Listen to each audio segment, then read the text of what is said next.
Mga kapobreng, malipayon. Niluluto tayo ng ulam natin ngayong gabi. Broccoli. Ating presidente ng Tangarabi.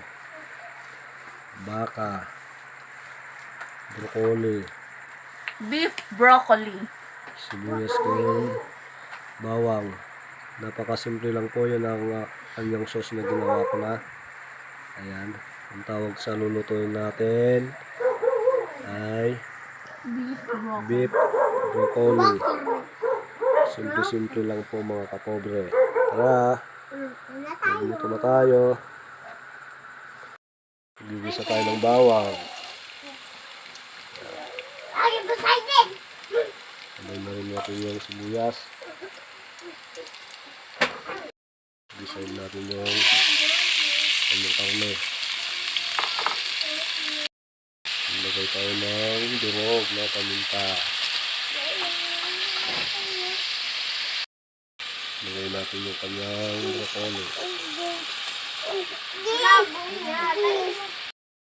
Ilagay na natin yung kanyang sauce na ating ginawa. Itong sauce, saka toyo.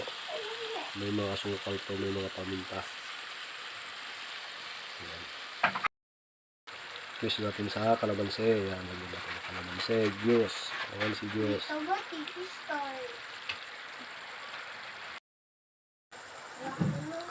Ito na po ang ating beef broccoli.